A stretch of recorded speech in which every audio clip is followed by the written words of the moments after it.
오늘 아침 중앙보도가 단독 보도를 하나 했습니다. 네. 뭐냐면 검찰이 김건희 여사의 명품백 사건을 마무리한다. 어떻게? 무혐의, 불기소. 맞습니까?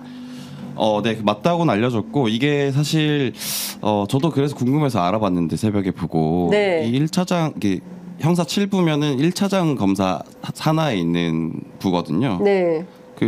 그래서 이 1차장 검사는 그 디올백 수사를 계속 해왔고 그리고 이번에 검찰 인사가 있을 때 유임이 됐던 사람입니다. 그래서 이분이 대검찰청에 윤석열 그 대통령이 검찰총장 시절에 같이 임기를 보냅니다. 대검에서. 그래서 좀 가까운 사람이라고 볼 수 있고 이 예전에 왜 LH 직원들이 신도시에 투기했던 의혹 순살 아파트 그걸 수사했던 분이거든요.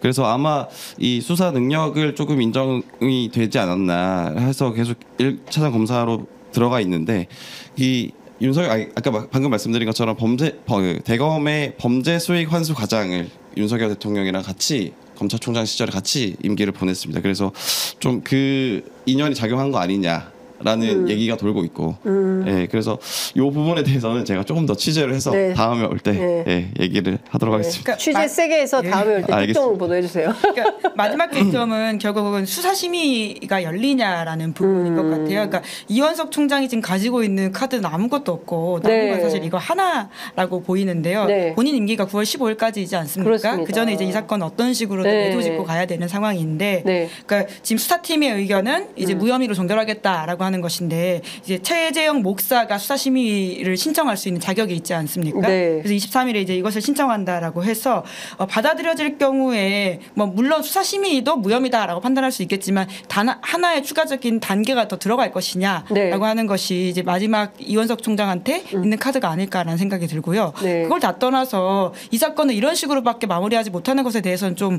그 부끄러움의 말씀을 좀 하셔야 되는 게 아닌가라는 생각이 듭니다. 근데 이게요. 무혐의 종결 처리하면 국민들이 잘했습니다 이럴까요? 네?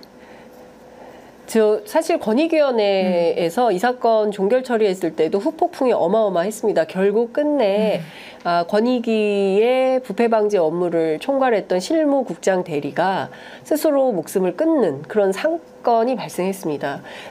최근 보도 보니까 이 수뇌부들이 그분의 죽음과 관련해서 순직 인정은 하는데 그 내부에 지금 논의가 복잡하게 흘러가고 있어요. 검찰마저도 이렇게 무혐의 불송치 결정을 해버린다고 하면 김건희 여사 앞에서 사법은 멈췄다. 대한민국 사법 체계는 법치주의는 없다. 이 얘기 아닙니까?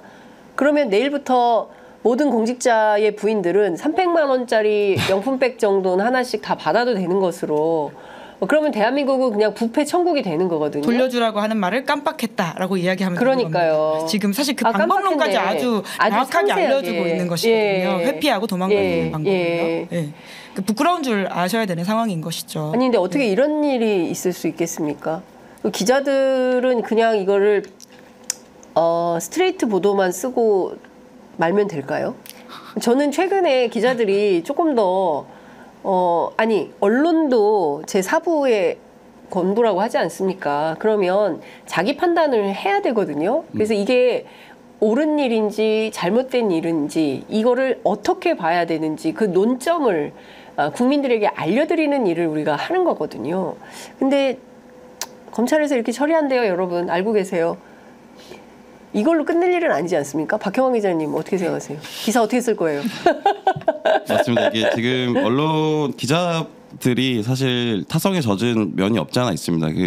그리고 이 검찰 출입을 또 해보니까 사실 검찰 출입을 하다 보면은 검사의 입만 바라보게 되는 그런 경향이 분명히 있고 그래요? 추가 취재를 하는 것도 사실 쉽진 않습니다. 그리고 또 일선 기자들이 또 해설 기사 그러니까 뭐 사설 같은 어떤 자기 생각과 주장을 담는 기사를 쓰기에도 쉽지 않고 아는 구조가 당연히 마련이 돼 있습니다. 그래서 아마 지금 구조 안에서는 또 일선 기자들이 그런 어떤 본인의 생각을 밝히는 기사를 쓰기 쉽지 않을 거고 그리고 검찰의 입맛에 맞는 기사를 써줘야 또 다음 어떤 정보를 받기도 편한 구조이기 때문에 그런 면은 조금 안타깝기도 합니다. 저도 부딪히는 현실이기도 하고요. 그러니까 일선에서 뛰는 기자들의 노고라고 하는 지점들에 대해서는 또 네. 그 프로세스를 또 우리가 더 많이 좀 알 필요가 있다는 생각은 네. 드는데요. 이게 다만 그러니까 이 사건 관련해서는 그러니까 지난주에 저희 방송에 나왔던 봉지욱 기자가 이런 네. 이야기를 한 바가 있습니다. 사건 초기 터졌을 때 서울의 소리가 이런 보도를 할 때 물론 이제 이게 몰래 카메라라고 하는 언론 윤리적인 비판을 살 수밖에 없는 지점들이 있긴 하지만 네. 거기에만 너무 집중함으로써 이 사안의 본질들을 좀 아니 못 바라본 게 아니냐. 그때 네. 좀 더 폭발력 있게 사건을 언론이 좀 끌고 갔었으면 아마 지금 좀 달라졌을 수도 있을 것 같다라는 취지의 이야기를 하더라고요. 네. 이제 그런 지점에서의 이 사건에 대한 언론의 역할과 책임이라고 하는 부분들은 좀 전반적으로 좀 되돌아볼 필요가 있지 않을까라는 생각이 들긴 네. 합니다. 지금 저기 그 국민의힘 6선의 조경태 의원께서 카톡을 보내주셨어요. 그래서 이건 소개를 좀 해야 될 것 같아요. 소개를 해달라 방송 단독. 보시다가 네. 전화하신 건가? 잘 장윤선 모르겠는데 기자님의 단독. 갑자기 아니 조경태 의원이 보내주신 거예요. 아, 예, 제가 예. 단독한 건 아니고. 단독 카톡. 예, 단독 카톡. 예.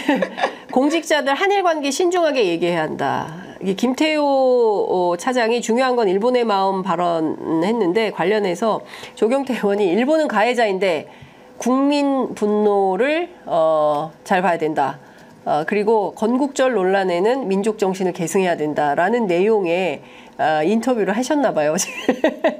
그래서 관련된 내용을 국민의힘 내부에도 이런 입장이 있다. 한일 문제와 관련해서는 신중치 못한 태도로 특히 이것은 윤석열 정부에 대해서 반대하는 입장을 분명하게 표현했다라고 볼 수도 있을 것 같아요. 예.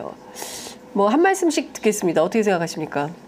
여기 취재 편의점 나오셔가지고 인터뷰를 좀 하셔야 될 것 그러니까 한번 같은데요. 나오시면 좋겠는데 예, 제가 뭐 섭외하겠습니다. 예. 예, 조경태 의원님 나오셔서 중일마가 아니라 중국마다 중요한 건 국민의 마음이다.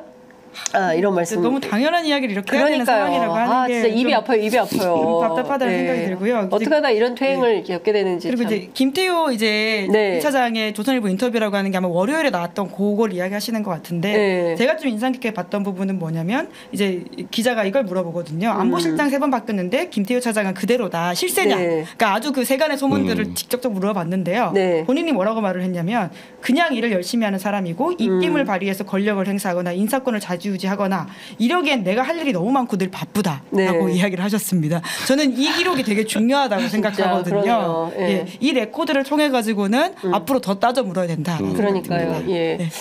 대한민국 기자들이 더 할 일이 많아지고 있습니다. 미디어 오늘의 단독 보도가 나왔는데요. 59분이지만 요거는 짚고 넘어가야 될 것 같습니다. 조선일보의 논설위원, 현직 논설위원하고 국정원 직원이 여기자 사진을 공유하면서 성희롱했다고 하는데요. 제가 다 읽어드릴 수가 없습니다. 예. 너무 노골적이라서. 너무 적나라해서 다 읽어드릴 수가 없는 수준인데 세상에 조선일보라는 회사의 기자들은 죄송합니다. 기자는 논설위원은 기자들은 취소하겠습니다. 어떻게 이런 인식을 갖고 있는 사람을 기자를 할 수 있을까요? 김은지 기자 이 기사 보셨죠? 네, 뭐 사실 참담하고 내용을 차마 옮길 수도 없을 수준의 이야기들이 기사에 잘 쓰여 있기 때문에 많은 분들이 미디어 오늘 기사 들어가서 홈페이지 들어가서 노지민 기자가 쓴 기사를 네. 보시면 좋겠다라는 생각이 듭니다. 예. 그리고 당장 조선일보 안에서 그리고 언론계 안에서 입장이 나와야 되지 않을까 네. 생각이 들고요. 조선일보가 어떻게 이걸 처리하느냐를 좀 지켜봐야 될 것 같습니다. 네, 오늘 뭐 조선일보 다양하게 등장합니다. 예, 뭐 정치권의 못난 반일, 김은지 기자께서는 조선일보의 못난 친일 이렇게 규정을 해주셨는데 보겠습니다. 그리고 그 시대가 이렇게 발전되고 있으면 정말 격떨어지는 그런 짓거리들은 좀 그만 관둬야 된다라는 말씀 드리고 그리고 조선일보 논설위원 이 사람 누군지 공개해야 됩니다. 예, 이 사람 언론활동 멈춰야 됩니다. 이런 사람을 기자라고 두고 있는 조선일보는 더 욕먹기 전에 빨리 정리하십시오 라는 말씀을 좀 드리겠습니다. 창피해서 같이 기자 못하겠습니다. 예.